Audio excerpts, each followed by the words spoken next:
Gjesti, me një buzëqeshje djallëzore në fytyrë, afrohet ngadalë drejt Olës, duke e shikuar me një vështrim sfidues.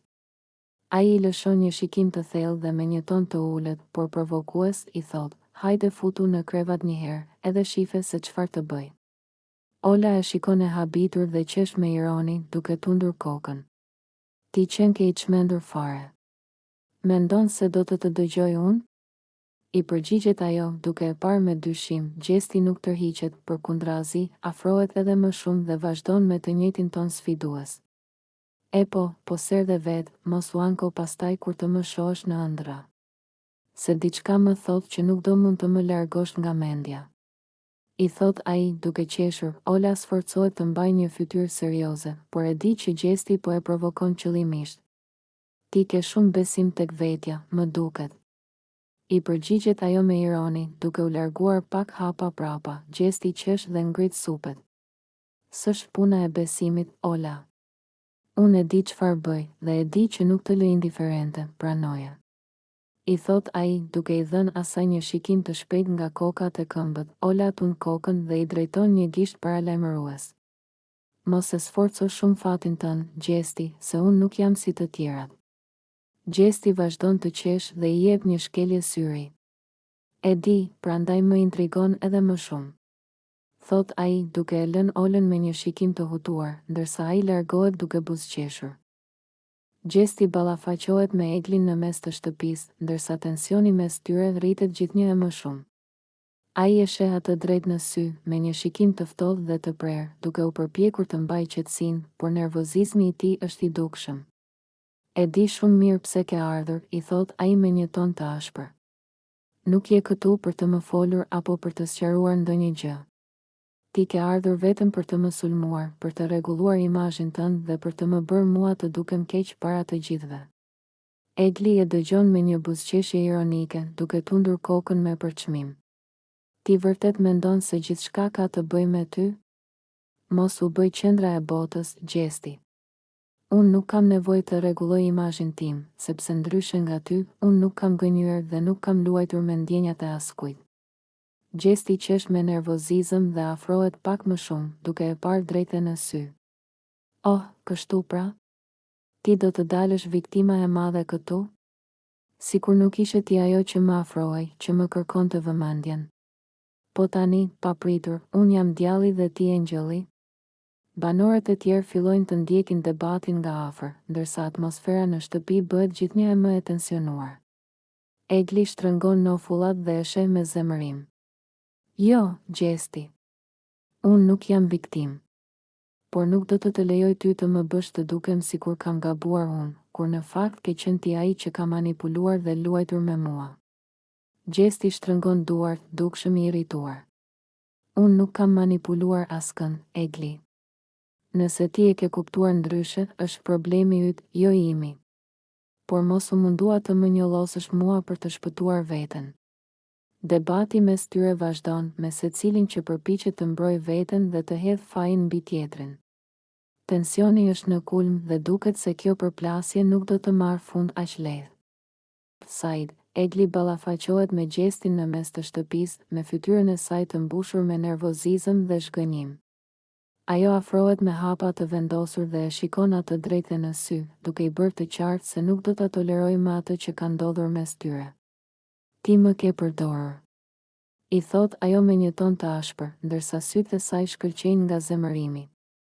"Më bëre të besoja se ishe ndryshe, më afrove, më bëre të ndihem e rëndësishme dhe pastaj më hodhe në gremin sikur të isha një lodër që s'të duaj më."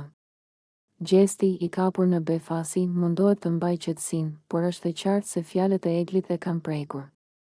Ai ngrit duart për të mbrojtur dhe për të shpjeguar diçka, por Egli nuk e lejon. "Mos e mundo veten të gjesh justifikime. Tani e kuptoj që për ty unë s'kam qenë asgjë më shumë se një mjet për lojën tënde." Vazhdon ajo duke tundur kokën me zhgënjim. "Ti kur s'ke ndjer asgjë për mua, thjesht më shfrytëzove dhe tani bën sikur nuk ndodhi asgjë." Tensioni mes tyre rritet ndërsa banorët e tjerë fillojnë të vëzhgojnë nga larg, duke kuptuar që situata po del jashtë kontrollit. Gjesti, I irrituar nga akuzat, përgjigjet me një ton më të ashpër. "Mos më akuzo për gjëra që nuk janë të vërteta, Egli. Ti e di mirë që nuk të kam detyruar të bësh asgjë. Nuk është faji im që gjërat ndryshuan. Por Egli nuk e pranon këtë përgjigje dhe e afron edhe më shumë fytyrën e saj pranë tij, duke i folur me një zë të ngadalë, por të mbushur me mëlleth. Ti e di mirë që më manipuluar. Ti e di mirë që më bëre të besoj në diçka që nuk ekzistonte. Dhe tani më tregon këtë fytyrë të ftohtë, sikur asgjë s'ka ndodhur. E ke gabim, Gjesti. Unë s'jam më ajo vajza që mund ta gënjesh dhe ta përdorësh si të duash. Pas kësaj, Egli largohet me nerva, duke e lënë Gjestin të menduar dhe të tensionuar. Atmosfera në shtëpi bëhet më e rëndë dhe të gjithë ndjejnë se kjo përplasje nuk ka përfunduar ende. Gjesti, me një buzëqeshje djallëzore në fytyrë, afrohet ngadalë drejt Olës, duke e shikuar me një vështrim sfidues. Ai i lëshon një shikim të thellë dhe me një ton të ulët, por provokues, i thot: "Hajde futu në krevat një herë, edhe shife se çfarë të bëj." Ola e shikon e habitur dhe qesh me ironi, duke tundur kokën. Ti qen ke i çmendur fare. Mendon se do të dëgjoj unë? I përgjigjet ajo, duke e parë me dyshim. Gjesti nuk tërhiqet, përkundrazi, afrohet edhe më shumë dhe vazhdon me të njëjtin ton sfidues. E po ser dhe vetë, mos u anko pastaj kur të më shohësh në ëndra. Se diçka më thot që nuk do mund të më largosh nga mendja. I thot ai, duke qeshur. Ola sforcohet të mbajë një fytyrë serioze, por e di që Gjesti po e provokon qëllimisht. Ti ke shumë besim tek vetja, më duket. I përgjigjet ajo me ironi, duke u larguar pak hapa prapa. Gjesti qesh dhe ngrit supet. S'është puna e besimit, Ola. Unë e di çfarë bëj dhe e di që nuk të lë indiferente, pranoja. I thot ai, duke i dhënë asaj një shikim të shpejt nga kokat e këmbët. Ola tund kokën dhe i drejton një gisht paralajmërues. Mos e sforco shumë fatin tënd, Gjesti, se unë nuk jam si të tjerat. Gjesti vazhdon të qesh dhe i jep një shkelje syri. E di, prandaj më intrigon edhe më shumë. Thot ai, duke e lënë Olën me një shikim të hutuar, ndërsa ai largohet duke buzëqeshur.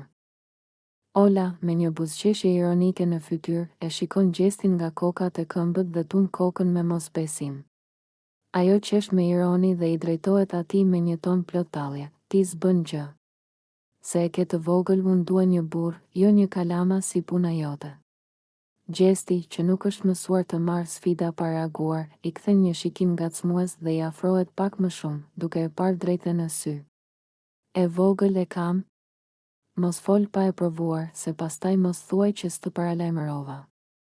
I thot ai me një buzëqeshje të lehtë, duke u përpjekur ta provokoj.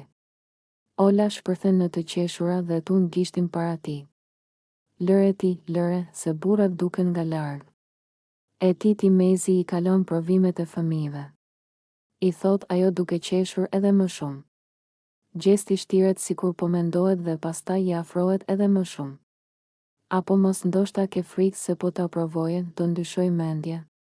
Se më dukesh paksa e pasigurt tani. Ola e shtyn lehtë me dorë, duke tundur kokën. Shiko, jo vetëm që je kalama, por qen ke edhe shumë i bindur tek vetja. Më vjen keq, Gjesti, por si në nivelin tim. I thot ajo, duke i dhënë një shikim tallës dhe duke u larguar, ndërsa Gjesti buzëqesh dhe tund kokën, i vendosur që kjo bisedë nuk do përfundonte kaq lehtë. Gjesti dhe Rozana përplasen ashpër në mes të shtëpisë, teksa debati mes tyre sa vjen e bëhet më i tensionuar. Rozana, me një shikim sfidues, e shet drejt në sy dhe i flet me ton të lartë, duke i bërë të qartë që nuk ka ndërmend të tërhiqet. Gjesti, ti s'mund të më thuash mua me këtë merrem dhe me kë jo. Egli është shoqja ime dhe unë do flas sa herë të dua për të.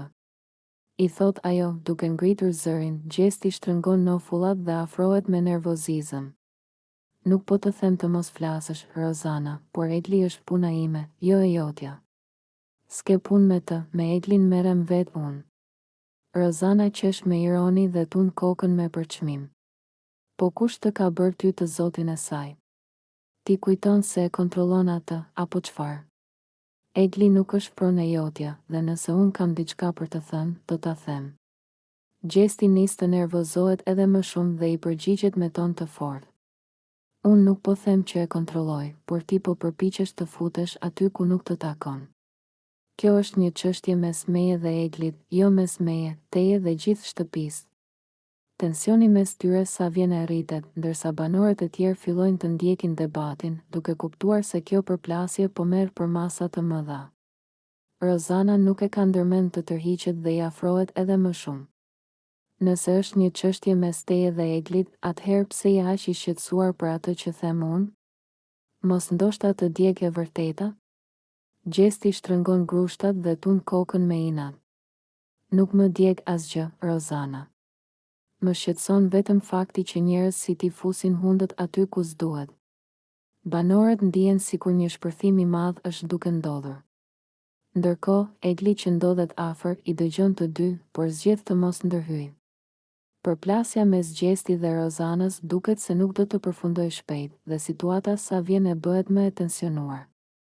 Rozana dhe Egli përplasen ashpër në një debat që duket se po tensionohet gjithnjë e më shumë. Rozana, e nervozuar nga sjellja e Eglit, nuk përmbahet dhe i drejtohet me tone të ashpra. Egli, ti nuk je në rregull fare. Nuk mund ta besoj se si po sillesh, thot ajo me nervozizëm, duke e parë drejt në sy Egli, e cila nuk është e prirur të pranojë akuza të tilla, mban një qëndrim mbrojtës dhe e shikon Rozanën me një shprehje të ngrirë. Pse? Sepse nuk jam më budallaçka që përdorej nga Gjesti.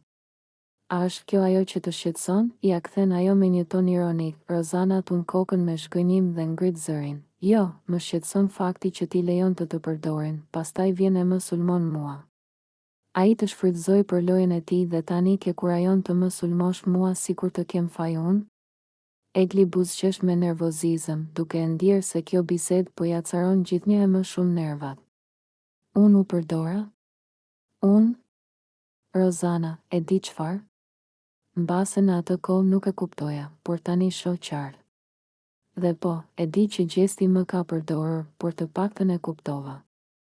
Ndërsa ti je ende këtu duke u marrë me të njëjtin person, duke bërë të njëjtat gabime. Rozana nuk mund ta besojë arrogancën e Eglit dhe shtrëngon nofullat. Mos guxo të më flasësh mua ashtu. Unë të kam mbështetur gjithmonë, isha unë ajo që të thosha të hapje syt, dhe tani vjen e më kthen mua kundër? Të ka mësuar mirë Gjesti, apo jo? Egli qesh me ironi dhe shtrëngon krahët mbi gjoks. Mbase po, mbase jo.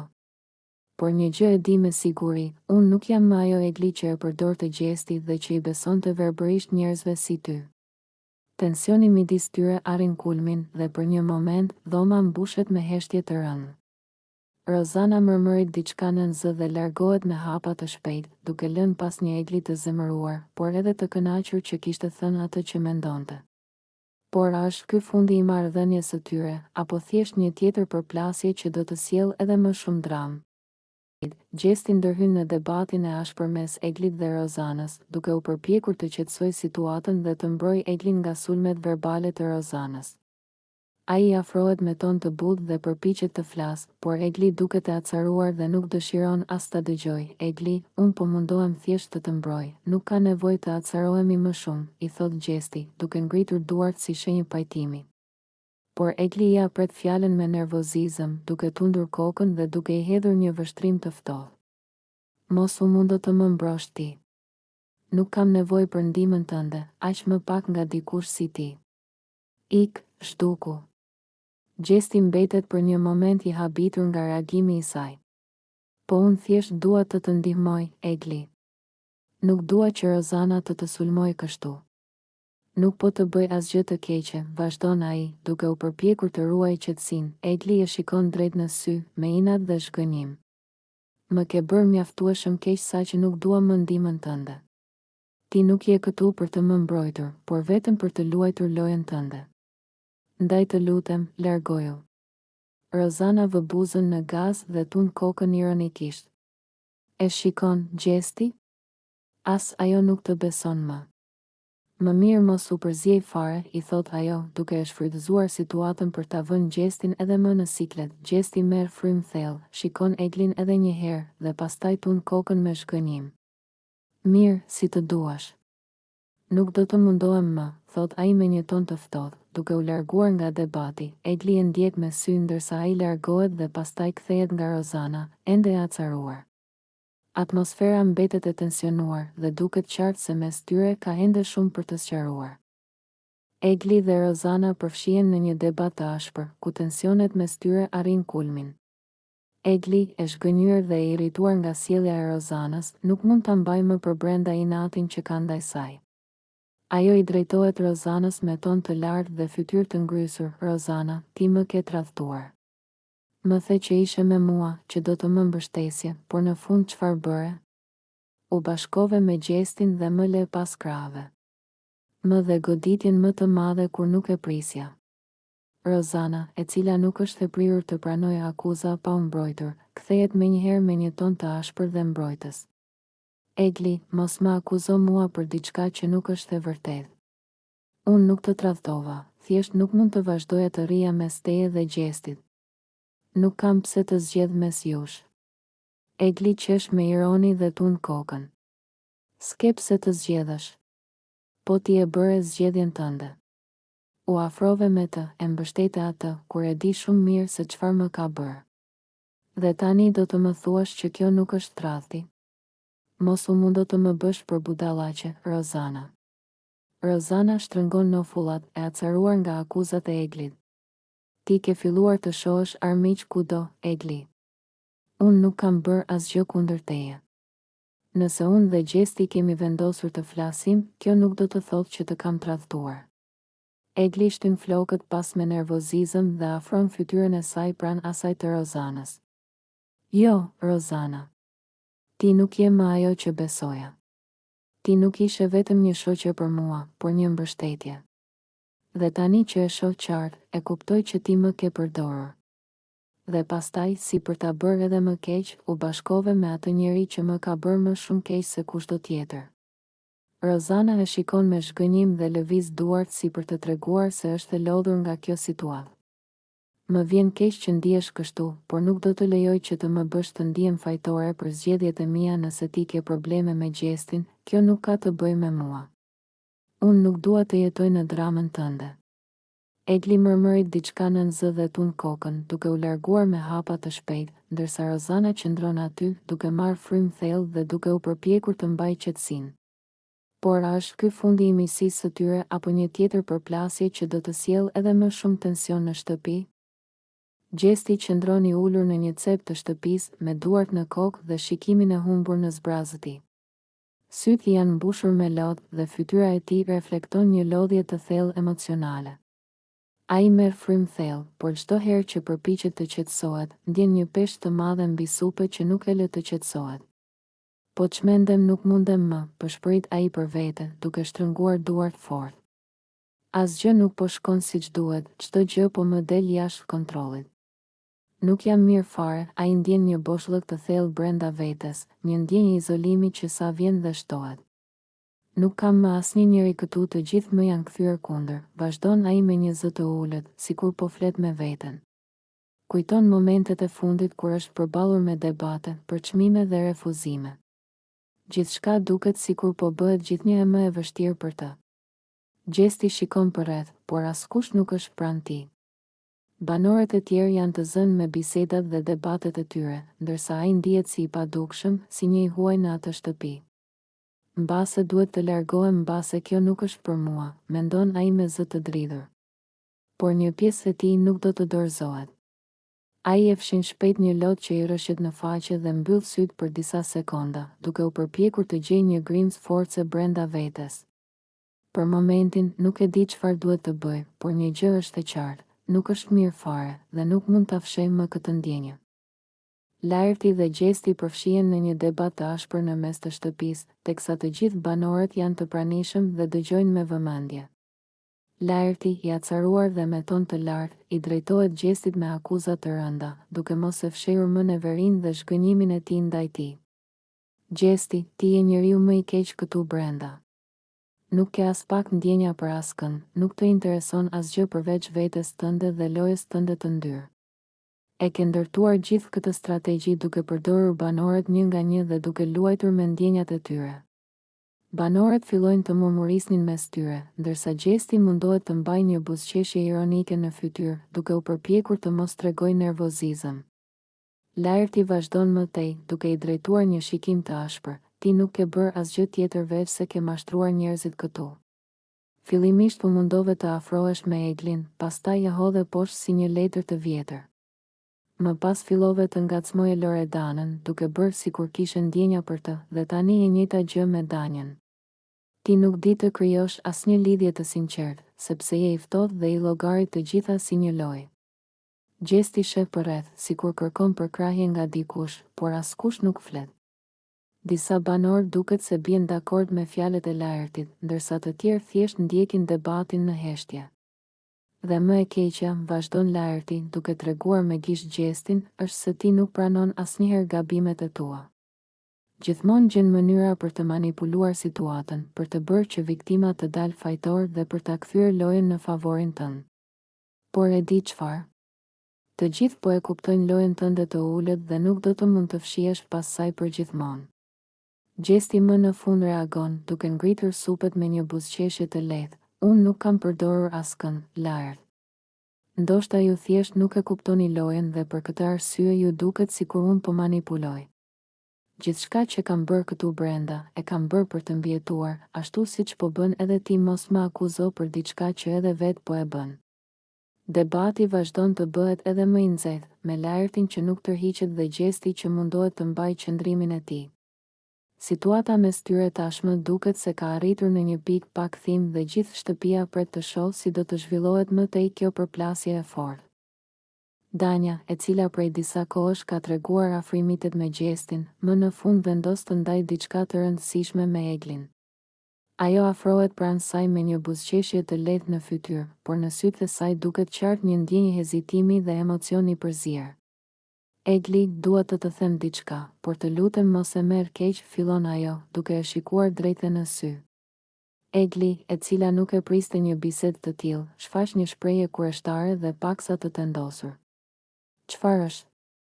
Fol, i thot ajo, duke u mbështetur më mirë në divan. Danja merr frym thellë dhe, pas një pauze të shkurtër, thot, më pëlqen gjesti. Nuk e di si ndodhi, por e kam kuptuar që kam ndjenja për të. Egli mbetet për disa çaste pa folur, si e goditur nga ajo që sapo dëgjoi. Ajo përpiqet të mbajë qetësinë, por shikimi i saj i ftohtë e tradhton. Ndonë se nuk thot menjëherë asgjë, duart e saj shtrëngohen lehtë dhe në sytë e saj duket një ndjenjë xhelozie të përmbajtur. Ah, kështu pra, thot ajo më në fund, duke buzëqeshur me një ironi të lehtë. E po nëse të pëlqen, s'kam çfarë të them. Por edhe pse fjalët e saj tingëllojnë të qeta, brenda saj ndizet një ndjenjë pakënaqësie. Ajo nuk e kishte menduar se Danja mund të ndjente diçka për gjestin, dhe aq më tepër që t'ia thoshte asaj në këtë mënyrë. Danja e vëre në reagimin e saj dhe përpiqet ta qetësojë situatën. Nuk po të them këtë për të bërë të ndihesh keq. E di që ju të dy keni pasur diçka më parë, por nuk mund ta mohoj atë që ndjej. Egli buzëqesh sërish, por këtë herë duket më e ftohtë. S'ka problem, Danja. Në fund të fundit, gjesti bën zgjedhjet e veta, apo jo? Ajo ngrihet në këmbë dhe largohet nga dhoma, duke e lënë Danjen me një ndjenjë faji dhe pasigurie. Si duket, Egli nuk do ta harrojë lehtë këtë bisedë, dhe pyetja mbetet, a do të përpiqet të luftoj për gjestin, apo do të largohet nga ai përgjithmonë?